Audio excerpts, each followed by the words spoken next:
The Secrets of Doctor Who is brought to you by the Star Quest Production Network and is made possible by our many generous patrons. If you'd like to support the podcast, please visit sqpn.com/give. You're listening to The Secrets of Doctor Who, episode 227. One day, I shall come back. That's it. I've been renewed. Is when a Time Lord's body wears out, he regenerates. I'm a Time Lord. I'm not a human being. I walk in eternity. Bravehearty. Change, my dear, and it seems on a moment too soon. Unlimited rice pudding. Physician healers. Wearing a bit thin. Fantastic. I am Scottish. I can complain about things. Ta-da! Ooh. Should be fine. Hi, I'm Dom Bettinelli, and you're listening to The Secrets of Doctor Who, where we discuss everything about the hit BBC series, Doctor Who. And today we're discussing the 8th Doctor Big Finish production, The Stones of Venice. Joining me today on the panel are Father Cory Stika. Hi, Father Cory. How's it going? Very well, thanks. And Jimmy Aiken. Hi, Jimmy. Howdy, Dom. Folks, remember to follow The Secrets of Doctor Who on Apple Podcasts, Google Podcasts, Stitcher, TuneIn, Spotify, iHeartRadio, your favorite podcast app, or on the SQPN YouTube channel, where you should also make sure to hit the bell to get notifications. Don't miss an episode. And today we're talking about this episode, which is The Stones of Venice. As I said, this is a Big Finish audio production. This is an audio play featuring the 8th Doctor, Paul McGann, and his companion, Charlie, played by India Fisher. So here's the recap. I just wrote this up, so let's see how I do. The Doctor and Charlie want to take a break from danger, so they're going to travel to 16th century Venice for a vacation, but end up in 23rd century Venice on the day before it's due to sink beneath the waters of the lagoon.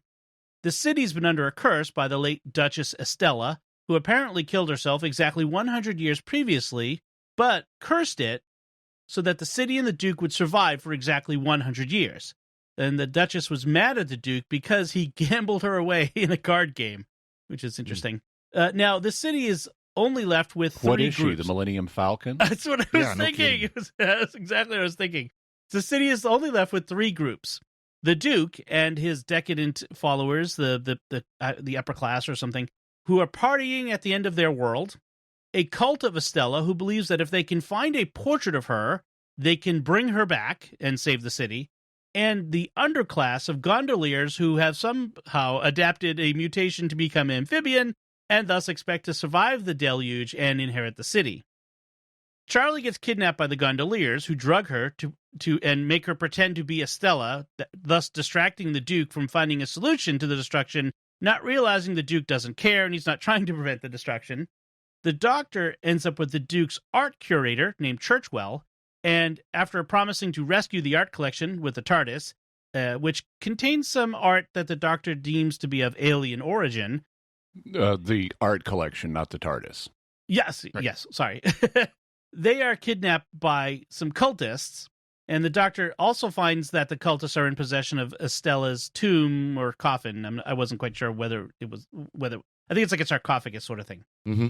Meanwhile, old Mrs. Lavish is running around Venice, contemptuous of them all, and she eventually finds herself running the Duke's ball that all the decadent people are having a party at, after the cultists convince the Duke to come with them because they say they can restore his long-lost wife back to life. In the end, the Doctor reveals Mrs. Lavish is actually Estella, who happens to be alien, and her alien tech is what is causing the curse and the destruction of the city, and has also given her and the Duke their long life, and so has to convince them both to sacrifice themselves to save the city, and to realize that they still love each other, and thus end things on a sort of strange Shakespearean note, shall we say. That about do it, I think? Yeah, gold star. right. So a couple things I want to note about this up front. Mark Gatiss, we all know from writing several episodes of Doctor Who, the TV, and acting in that and in Sherlock and other things. He plays Vincenzo, the head of the cult. Michael Sheard, who was Admiral Ozzel in Star Wars, and who we saw before in the 4th Doctor story, Pyramid of Mars, he's Duke Orsino. Well, not just Fourth Doctor story, also Seventh Doctor. He was the headmaster at the school. I mean, he pops up all over the place throughout the history of Doctor Who. Classic. Yes, Who. And this was his last Doctor Who before he died in 2005. So good to see him. Some of the names from the play have some literary allusions. Duke Orsino is from Shakespeare's Twelfth Night. Mrs. Lavish is a name that is found in Ian Forster's book, A Room with a View. And the final sort of background note, this was the first Eighth Doctor audio story to be recorded, although it's the third released. Which means that it's Paul McGann's first time playing the Doctor after the TV movie. Yes, exactly. And India Fisher's first time out as Charlie Ford. And I kind of wonder about the timing of the writing of this, whether they had the other 3 scripts in production, because at one point towards the end, the Doctor refers to Charlie as his best friend. And I'm going, if this is their third outing together, that's a little quick for best friend. Yeah. Well, to be fair, so I think it may be the writing showing through that the author of this episode didn't know that, this is only their third time. Right. Well, and to be fair, there have been other adventures that we at this point haven't heard about yet because we don't hear about them having to rush into the TARDIS being shot at, except at the beginning of this episode. Right. So it's another one of those, like the Doctor stories generally start usually one of 2 ways. Either it's a fresh adventure, or actually maybe 3 ways, and so we just start in the new adventure, or they're coming off of the previous story we heard, or they're coming off of a previous adventure that we don't know anything about. And I think that's, like you said, Father Cory, that's where we're starting here. So they have some adventure that we don't know about. And I think that's evidence of, the writing showing through where the guy didn't quite know what had happened before. Yeah. We also should compare this to the 11th Doctor Matt Smith episode, The Vampires of Venice. Yes. And it appears you cannot go to Venice without encountering fish people. It's like a law of the universe. If you go to Venice, you're going to encounter people who are adapted to life underwater. It's just going to happen. You're not only that, you're going to encounter alien queens who want to sink the city. Right? Yeah. And I wonder how much. So obviously, the 11th Doctor story is post this story. I wonder how much that Vampires of Venice was inspired by this story. It's quite possible. Stephen Moffat, I'm very sure, was aware of this story because he was part of the effort to keep Doctor Who going in some form between the cancellation of Classic Who and the birth of New Who, which is when this story was done. Mm-hmm. So he was one of the behind-the-scenes people in this period. I'm sure he would have been aware of this story. Yeah. I should mention this story came out in March 2001, which is 4 years before New Who made its debut. So yeah. So about this story itself, it supposedly takes place in the 23rd century, but there's not much about this that makes it feel like a future Venice. There's no sense of modern technology in this at all. Well, I think that's by design, and that's true of a lot of Big Finish stuff. Because unless there's not much of a way to communicate we're in a futuristic environment unless you're constantly talking about what you're seeing. Because if we're watching television, we can just see by the set design and the costumes and the props that people are holding that this is futuristic or it's an advanced tech alien world or something. But you don't want to do too much. That's a very interesting gun with a laser sight you're holding there. Mm-hmm.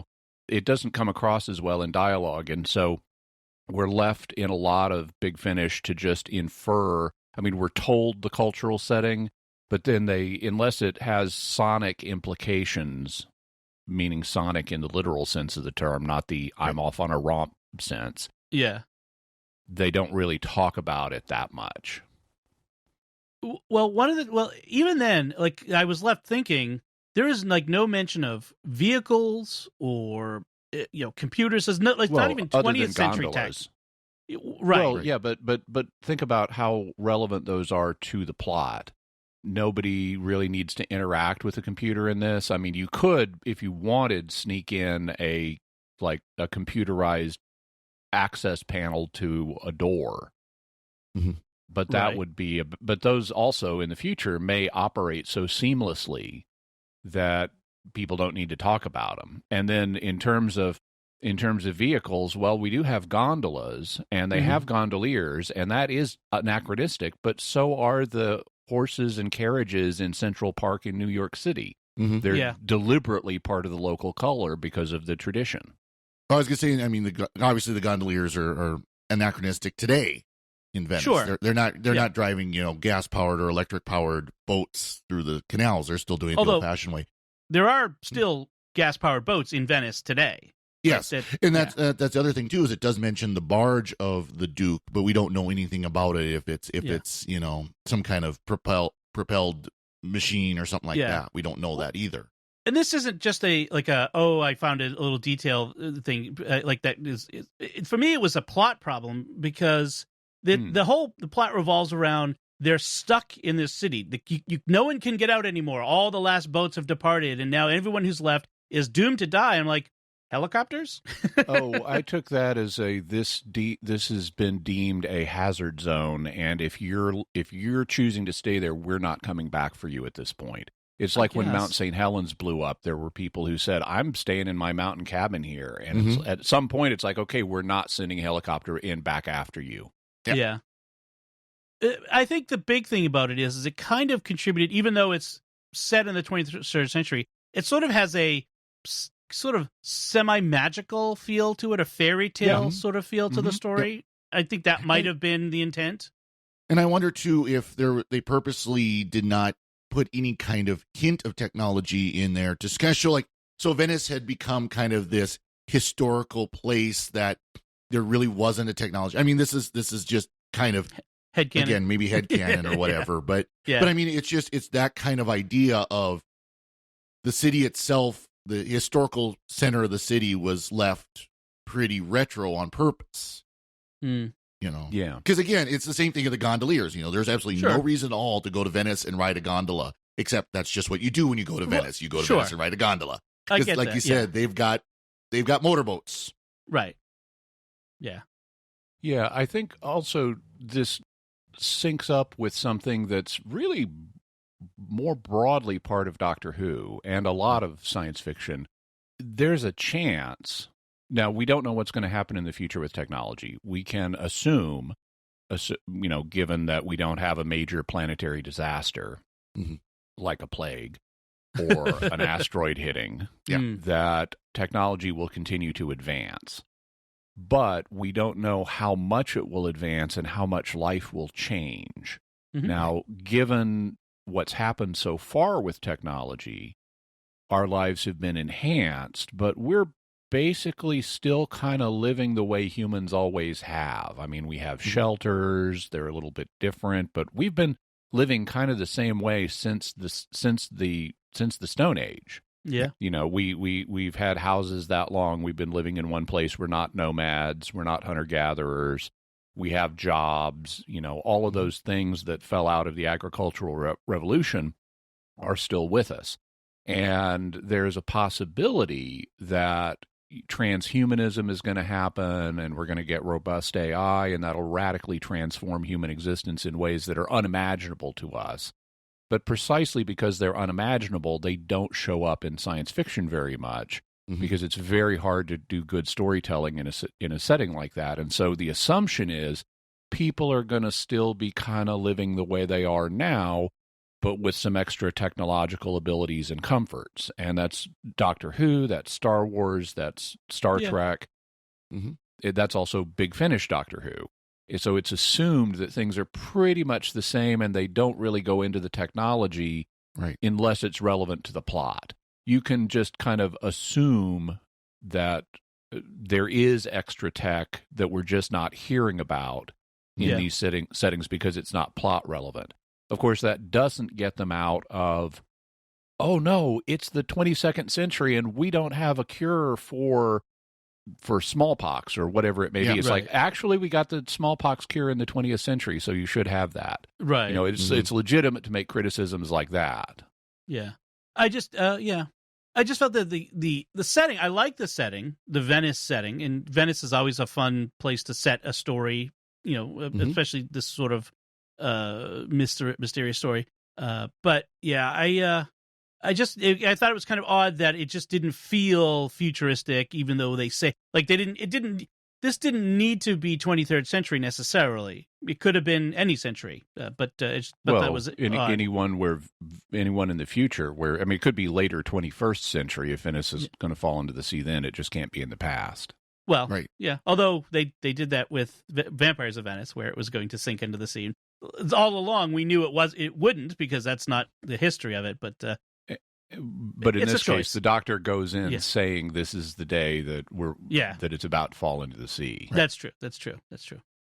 He did change, not a fixed point. Yep. Well, I was going to say, so what happens with this? The Doctor knew that Venice was going to fall into the sea, and then it doesn't. Yeah. Apparently, he's changed. He has changed time, right? He's meddled in time and changed the timeline. Hopefully, not another trial for him from the Time Lord. So, I thought it was interesting that Charlie's reaction to going to Venice was, "Oh, Venice is so gloomy. I don't why do you want to go there?" I thought, is Venice gloomy? Is it a gloomy place? I thought that was odd. I've never been, but I don't get the impression that it is. I get the impression it's the exact opposite. Yeah. Charlie, as a someone from it's upper class in the early 20th century, I like her interesting perspective on things, which is different from most other companions that I've seen in who there's been a few who've, like Victoria, I guess, is also somewhat upper class and from an earlier time, although she's 19th century. But I like Charlie's perspective. Yeah, Charlie also is more sophisticated than Victoria.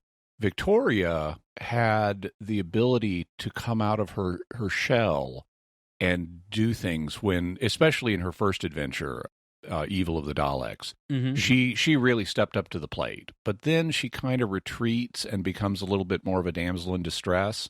Charlie is not a damsel in distress. Charlie is an adventuress in the good sense of the term. She has just been champing at the bit to get away from her upper-class lifestyle and experience the world. Right. Although they do kind of show her that kind of that push-pull of, I don't know how far I really want to go, how far I want to push this. And I think that's kind of a good thing for her characters. She wants to get out there. She wants to explore. And they even comment, the Doctor says, well, I thought you said your event, you had all these adventures. Like, no, I wanted to have all these adventures. I hadn't done it yet. But but at the same time, she's like, how far do I really want to push that? I still want that safety. Yeah. There's a bit of critique of the Doctor of his recklessness that she makes, I think. I also like Charlie's how Charlie fits in with different social classes, despite her posh upbringing. I mean, when we first meet her, she's passing as a cabin boy on an airship, which is working class. And she, in this episode, when she meets the gondolier, and the gondolier tells her, Pietro, the gondolier, Pietro tells her initially, it's like, well, I'm not meant to be really having conversations with the customers. And she's like, well, I'm no snob. Tell me about this issue. Right. Yeah, that was it was interesting. Yeah, she's like, ooh, who's this guy? Even though he has webbed feet or webbed fingers. Both. You couldn't see his feet. Oh, yes. Yeah. I like Charlie comes across as somewhat a less intense Lara Croft. I think I may have even said that before, but what's the woman from the 10th Doctor special where they took the bus to the other planet? The lady.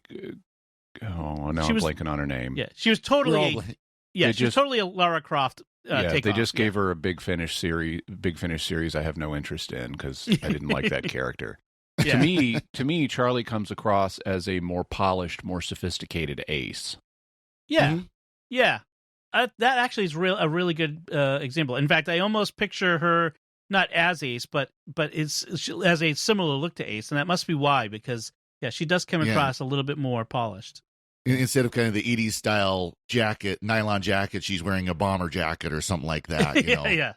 Yes, a nice leather early bomber jacket or something. Early 20th century, and less explosions. Yes.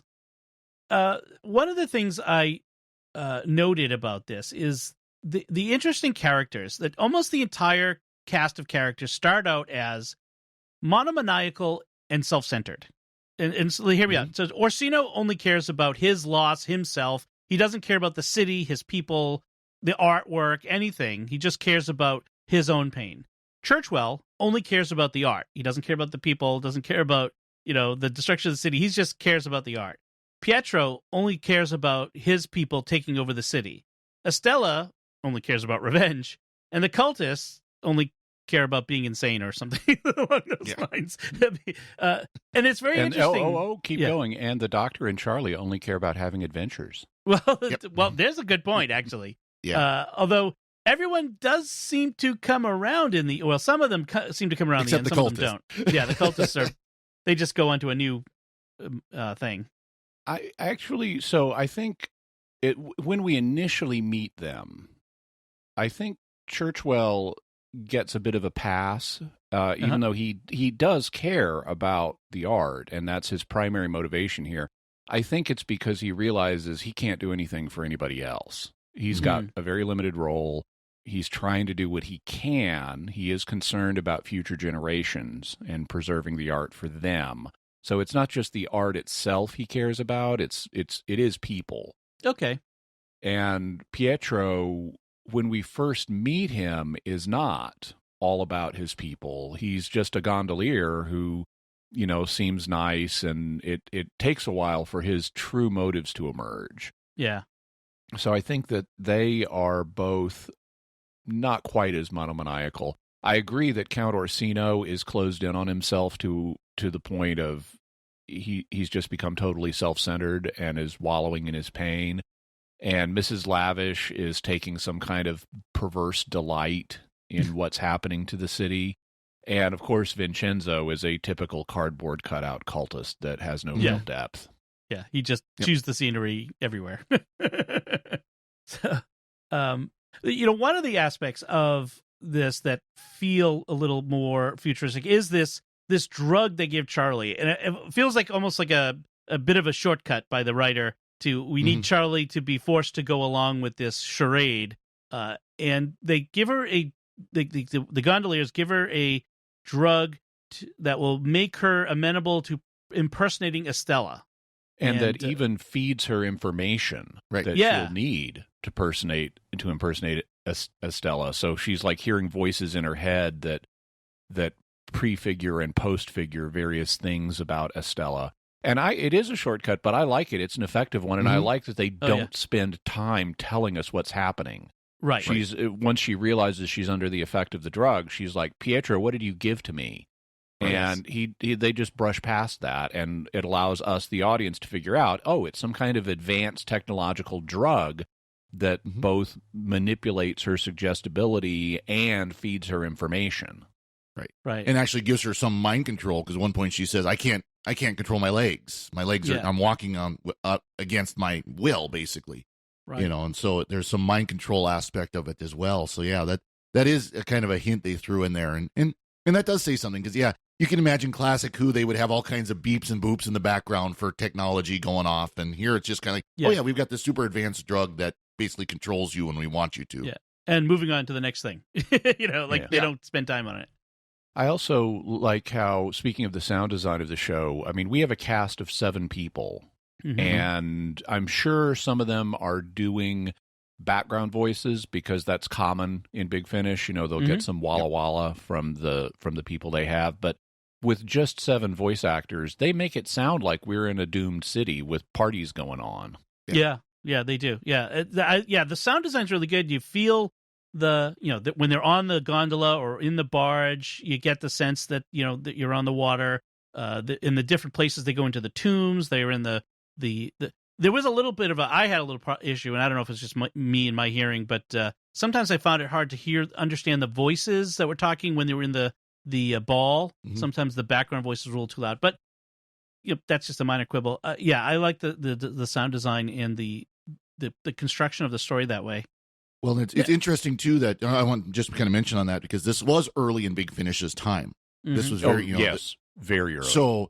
So they're actually doing very good sound design very early on. I had kind of similar problem as you did, Dom. Not so much the background voices, but sometimes the background music I found, at least again in my hearing, a little too loud. They, and that's just, again, that's every person hears different. I do have a little bit of hearing loss, self-inflicted stupidity as a kid. And it does affect, again, like with crowd voices and background music and things like that. So, but otherwise, I mean, a lot of the design is, I found very good, that they did a very good job of the editing, the audio quality, everything was just very well done. I had, just so the listeners have an additional perspective, I didn't have a problem with any of that. There was only one point where I had any trouble understanding what was happening, and that was when Orsino shoots someone, and I couldn't figure out at first who it was that was shot, not because the background noise was too loud, but because all we get is an ah, and I don't know these voices well enough to tell whose ah that was. Right. Did you find that in the first half, at least, there was a lot more people By the standing way, around? it was Vincenzo that was shot, the cult leader. Oh, yeah, right. Did you find that there were a lot of scenes of people standing around talking versus action in the first half, at least? There was some of that. Yeah. There is, well, in any story, you're going to have more exposition towards the front because the audience needs to understand what's going on. I thought they kept it moving pretty well. Because you have, once we have the opening sequence where Doctor and Charlie are on the run from a firefight, they get into the TARDIS, they show up in Venice, they immediately start exploring the city, they run into Mrs. Lavish, then very quickly they decide to take a boat ride and they meet Pietro, and then we have Doctor Companion separation where the Doctor goes off with the art curator and Charlie stays to talk with Pietro, and by the way, she later on is blaming the Doctor for abandoning her. And it's like, you decided to stay behind. Right. This is on you. He was heading into the art museum and you decided to stay with the gondolier. And later they kind of try to patch this and have them kind of, well, I could say the same thing about who abandoned who. It's like, no. Charlie totally ditched the Doctor here. That was a conscious, voluntary decision. Right. That's part of her leadism, Yeah. Well, the Doctor does, does have a history of of forgetting the companions. I mean, that has happened, but that's not the case here. This is clear. Well, you definitely get a lot of, as you need in an audio drama, of, oh, look at this dank cell that we're in with the big rocks where you can feel that we're underwater, and that's so true. you get those kind of, you have to have that where you can't just show it. I mean, you would just show that with this dank cell with water dripping down the walls on TV, but you can't do that. You have to make sure you say, don't point that 9mm gun at me. Yeah, right. There is a nice bit of dialogue, I have to say, where when the Doctor talks his way into the Duke's private art collection with Churchwell, admitting that, I don't name drop and bluff my way in like I used to do, and then does that. Well, he kind of regrets it. I can't do it the way I used to. Yeah, except he does exactly that, and he flatters the curator, and does the whole thing where he does talk his way in. So I thought that was actually kind of fun. That was a good one. Yeah. I liked the dialogue in this in the main. I thought it was nicely written, well-written dialogue. I also really liked the acting by the Doctor and Charlie, especially for this being their first time in these roles, or the first time in an audio play as the Doctor for Paul McGann. I thought it was really well acted by them. Yes. Yes, absolutely. Yeah. Again, makes me wish we had the more Eighth Doctor video stories, because I really enjoyed the Paul McGann as the Eighth Doctor. I really think he's got an interesting Doctor. One of the things I didn't like about this is the treatment of religion. I was getting to that. The cultists are typical evil cultists. At least they're not of any recognizable religion. They just worship Estella. Yes. And okay, so that's fine. And they don't really add much to the story. Right. I mean, they're just kind of there. They're very one-dimensional. But the Doctor makes additional comments about religion that are too dismissive. He, at various points, now he says things like, it's true, I've never been very religious myself. It's like, okay, fine. That's a fair summary of the Doctor's character. He hasn't ever been very religious, not that we've seen. But he goes beyond that, and while without saying religion is a bad thing, I've seen much worse treatment of religion in television and other stories. This doesn't make religious people come off as idiots, Right. but he is overly dismissive of religious concerns and curses, for that matter. He does say, at one point near the end, he says, there's no such thing as prophecy or fates, just true events, things that happen and things that have to happen. Yeah, and that makes no sense from, he's just contradicted himself right there. If there are some things that have to happen, okay, that's fated then. Later on, you're going to call those fixed points in time. Yeah, exactly. Right. So there, and prophecy, you're a time traveler, dude. Right. It doesn't matter whether you get the information from God, who's outside of time and sees all of history all at once, or if you get the information from someone who has a time machine and has been there briefly. One way or another, all prophecy is getting information about the future. Yeah. Right. So, none of that made any sense. It was like early Scooby-Doo gone badly. right. Yeah. It was interesting that they talk about there's no such thing as curses. The whole plot of the story concludes with a curse, because the city is going to fall because of a curse, quote unquote, even if it's not. It's a typical, Shakespearean style curse by Estella through her mind controlled jewels, that in 100 years exactly the city is going to fall. Yeah, right. This is a curse. She cursed it, and she has the tech to bring it about. Right. I think, they were trying to make this distinction between carrying out a plan using technology versus mystical or spiritual ways of doing things. But when in Doctor Who, there's not you've got powerful psychic powers on this show. There can be other kinds of curses. Yeah, exactly. That's the thing is. Yeah, what was it? Clark's maxim was any sufficiently advanced technology is indistinguishable from magic, and that's operating here. One of the things I found interesting was I didn't think the reveal of Mrs. Lavish as Estella was as surprising as it could have been, given that there was only one female supporting character in the entire story. Other than Charlie. Yeah.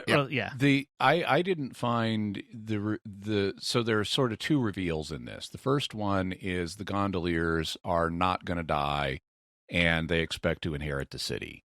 Mm-hmm. Okay, so I saw as soon as they mentioned that Pietro has webbed feet and hands, I said, okay, so his fish people are going to survive.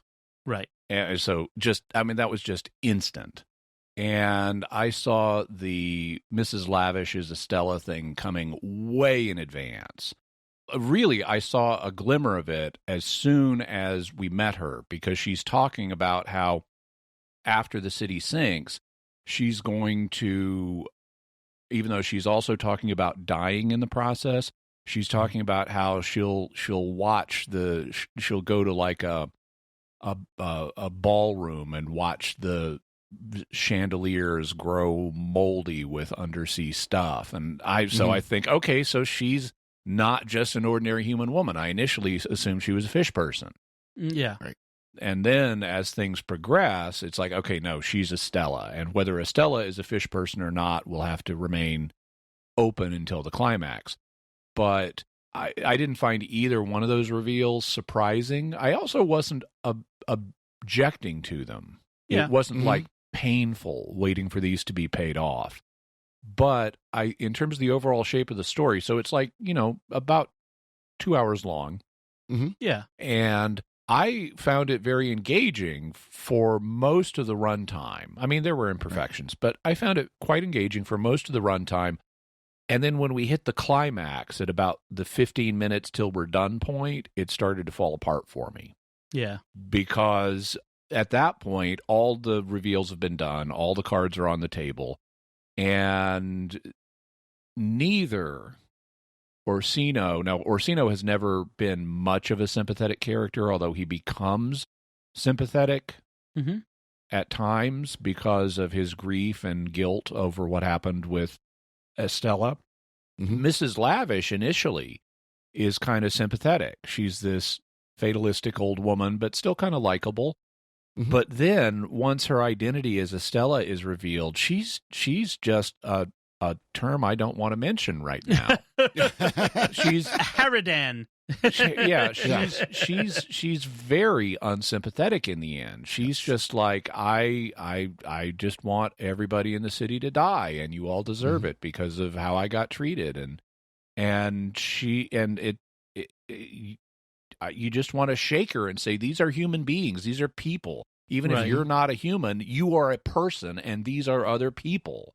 You can't just do this to them. She becomes very unsympathetic at the end.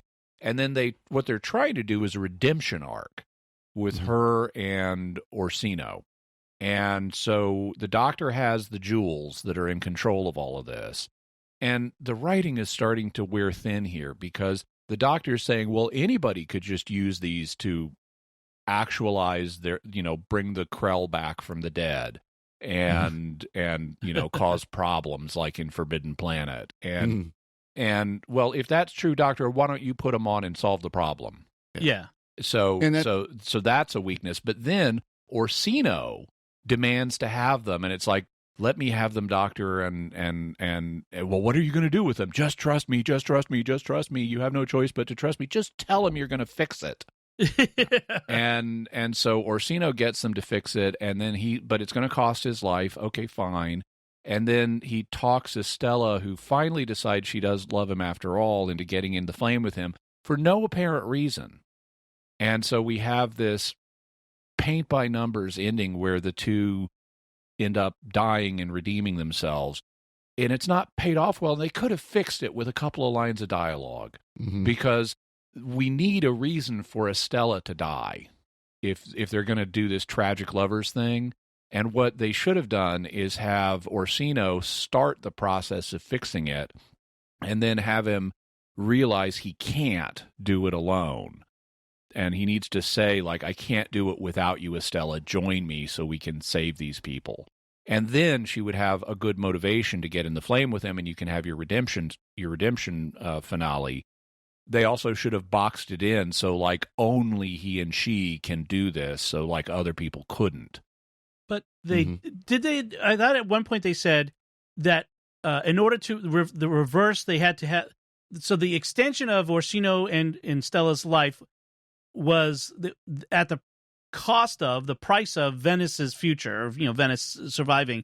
In order to reverse that, to undo the curse, they had to pay back all of the extended life they had, both of them.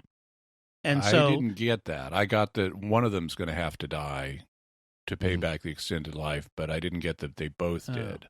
Okay. In any event, it's a dialogue fix, but my criticism is they needed to do better dialogue. Well, it definitely felt like you said, Jimmy, where they built up and built up and built up over an hour and 45 minutes, and all of a sudden, it's not even an hour and 45, hour 35 minutes, because it was like an hour 50 runtime. Oh, we've got a whole 15 minutes left. What do we do now? Right. They had a show. and they ran into again, we've complained about this before, but the murder mystery where they don't give you all the facts. Because the only thing we know about the jewels is that the Doctor found them in the sarcophagus. Oh, these are interesting, and pockets them. And they don't show up again until the very end. Oh, you need these super technological jewels? Yeah, they even hang a lantern on how stupid it is that she left them laying around. It's like, no, duh. Yeah. If these are her secret techno whiz iPad jewels that she's using to destroy the city, she shouldn't leave them around. Right. And again, that's another thing that could be fixed with dialogue. The Doctor, as he picks them up and looks at them, these aren't from Earth, and they're not what they seem to be. Right. Put a hint there that there's something more here than just these are beautiful jewels that she might have been wearing on her wedding night. Right. Yeah, that's true. So my last criticism is that the fish people largely get cheated here. Yes. Because we had this perfectly normal, okay, the city's going to fall into the sea, and then the fish people are going to inherit. And they've been treated as an underclass for a long time, apparently, and this will be their time in the sun, so to speak, or their time in the bay, to use a fish person analogy. And so they've created, even though they've tried to make the fish people not fully sympathetic by having them attack when they don't need to. Mm-hmm. But still, the audience's sympathies these days are going to be with the underclass that's been mistreated for a long time. And I want to see the fish people get some satisfaction. And by the end of the story, it's not falling into the sea. They're not going to inherit the city. And all that we get is a single line of dialogue where the doctor says, I'll try to put in a nice word for them while I'm here. And it's Thanks. that doesn't correspond to my desire to see the fish people no longer be a put upon underclass. Right. Yeah. And all that practice of Under the Sea from The Little Mermaid just went to waste. Oh, great. Now I have that going through my head. You're welcome. Yeah. So, and then we have this moral at the end that Charlie and the doctor talk about. Charlie actually offers like a moral of the story, which is kind of funny. Or I think, was it the doctor? Like, you can't live life through objects. And Charlie says, isn't the TARDIS full of stuff? Which I thought was actually kind of funny. Like, you've collected all kinds of stuff. And if you think back to the TV movie, we got to see what the interior of the TARDIS is like. And it is this kind of cluttered. Gothic is not the right word, but like this posh Edwardian steampunk, thing with all kinds of knickknacks that the Seventh Doctor had collected before he regenerated. Yeah, that's right. And he says, no, I don't mean my own bric-a-brac. I mean religion and misplaced faith, which is where another of those his religion references come in, which was kind of odd. But because it wasn't really religion. It was these people had misplaced faith, sure, but that's not an indictment on religion in general. Yeah. So that was a bit cults odd. definitely aren't either. So I don't even like the word cult because it essentially means religious group I don't like. Yeah, so I never use the word cult in my apologetics work because it's just an insult term. Well, but for a story like this, it's like, okay, they are cardboard villains, so okay, they can be a cult. Right. Well, and cult also has a religious meaning in the Catholic Church. We talk about the cultus of a saint, which means the following of a saint. Right, yeah. But nobody in pop American culture knows that meaning. In pop American culture, I mean, among scholars, I'd be happy to talk about, cultus in that sense, but among ordinary folks, it's just an insult word. Yep, yeah, exactly. Yeah. All right, any last thoughts, Father Cory? I will say that Mark Gatiss actually can act, at least has changed his voice. He didn't actually sound like Mark Gatiss. Yes, I was kind of surprised it was him. Yeah. So yeah. I'm not the biggest Mark Gatiss fan, so I like him as in Sherlock as the brother Mycroft. Yeah. I do really like him in that. He wasn't as good in Doctor Who roles, but as Mycroft, he's really good. But I get what you're saying. In this one, you could not even tell unless you knew this was Mark Gatiss. Jimmy? I just wanted to say that despite I don't want to give a misimpression of this because I kind of saved my criticisms for last.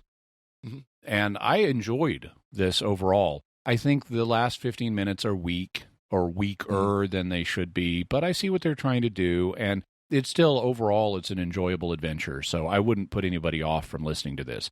There are other big finishes that I've heard that I have not enjoyed.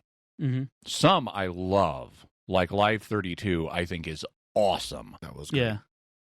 But some are not my cup of tea.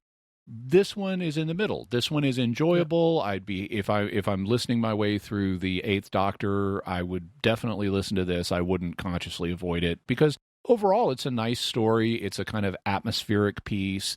And okay, the ending is a little bit weaker than it could be, but it's not bad at all. Yeah. I think so far I've liked the Eighth Doctor stories we've heard, and I'm looking forward to more of them. I think so far we've heard 4 of them now, including the Christmas Chimes one. at Midnight. Chimes at Midnight. And they've for me they've all been good. Not necessarily great, but I've enjoyed all of them. So yeah. Although Chimes at Midnight was great. Yes. Oh yeah. All right. So I agree with both of you on that. They're very much. I mean, they really passed the time. I looked at it was 2 hours for this one, and it's like, yeah. Next thing I know, 2 hours was done. It's like, okay, yeah. it moves. It went quick. Yeah. All right, we want to take a moment before we wrap up to thank our patrons who make it possible for us to create the Secrets of Doctor Who, including Jeff V., Lindsay S., Alfredo B., Edward G., and Ian J. Their generous donations at sqpn.com/give make it possible for us to continue the Secrets of Doctor Who and all the shows at StarQuest. Now is a great time to become a StarQuest patron because a generous gift from a StarQuest supporter means that when you start a new Patreon monthly pledge at sqpn.com/give, the first 3 months are matched by an equal amount from our donor to support all our shows, including this one. Makes your gift go even further. And we are very, very, very close to our goal of $2,000 in new monthly pledges. And that's an important goal because it's going to help us to do some new things, including a couple new shows that are coming. So won't you help us close the gap? If you've been thinking of becoming a StarQuest patron, now's the time. Visit sqpn.com/give today. We'd also like to thank Victor Lambs, who edits the show for us every week. So that's it from us. What do you think of the Stones of Venice, this 8th Doctor story? You can let us know by commenting on the show at sqpn.com or the Secrets of Doctor Who Facebook page, or via email to drwho@sqpn.com. We'll be back next time when we'll be discussing the 11th Doctor story, The God Complex. Until then, I was just waiting for it. Until then, Jimmy Aiken, thank you for joining me and sharing the Secrets of Doctor Who. I'll get you for this, Dom. And Father Cory Stiga, thank you as well. Thank you, Dom, although I'm not looking forward to next week either. And once again, I'm Dom Bettinelli. I'm looking forward to the Krampus.